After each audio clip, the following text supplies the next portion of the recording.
নমস্কার বন্ধুরা, আজকের ব্লগটা কিন্তু আমি এখান থেকে শুরু করছি। দেখলাম যে আগের ব্লগে আমি দিলাম যে আমাদের সন্ধ্যা আরতি হয়ে গেছে, দধিকর্মার ব্যবস্থা। তো আমাদের ঠাকুরমশাই কিন্তু পুজো দেওয়া হয়ে গেছে। বন্ধুরা আবার দধিকর্মাগুলোই মেখে নেওয়ার ব্যবস্থা করে। আর দেখো তোমাদের দধিকর্মার মানে কিলো দই এনেও আমরা গোলাতে পারিনি, শেষে পর্যন্ত আবার একটা দই এনে মাখতে হলো। আর দেখো মাখতে না মাখতেই আমার মেয়েরা আবার দধিকর্মা আমরা প্রত্যেক বছরই মেখে থাকি।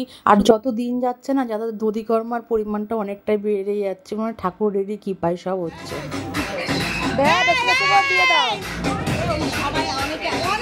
থাকবি হ্যাঁ, সরে সরে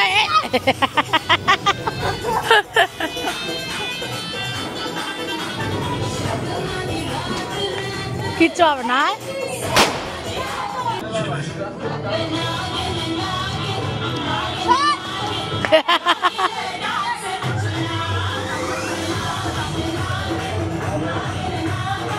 আর আমার বড় মেয়ে বাজি ফাটাচ্ছে, আর বড় মেয়ের পাশে আমি দাঁড়িয়ে রয়েছি। আর এই বছর প্রথম হচ্ছে কালী পটকা ফাটালো, প্রথম হাতে খড়ি হলো, মানে আর ওর মতন ছোট বয়সে কিন্তু আমরা বোম ফাটিয়েছি। আমার মেয়ের যেহেতু একটু সাহসটা কম। আর এদিকে দেখো দেখতে না দেখতে আমাদের কিন্তু দধিকর্মার পাত্রটা পুরো শেষ হয়ে গেছে। আর এই বন্ধুটা কিন্তু আমার দধিকর্মাটা কিন্তু খুব সুন্দর, আর প্রত্যেক বছর ওর ওপরেই দায়িত্ব থাকে দধিকর্মা মাখার।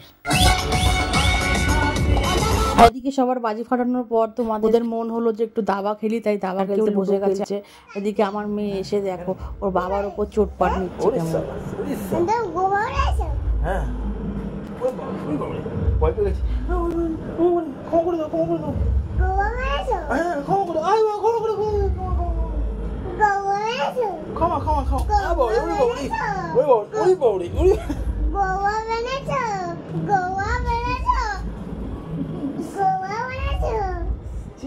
লজ্জা পায় না, লোকে বলবে এই বাবা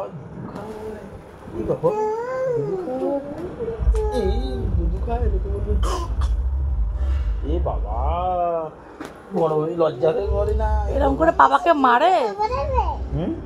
লজ্জা করে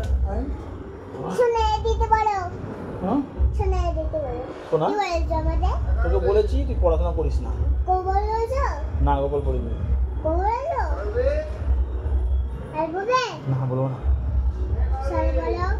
সরি।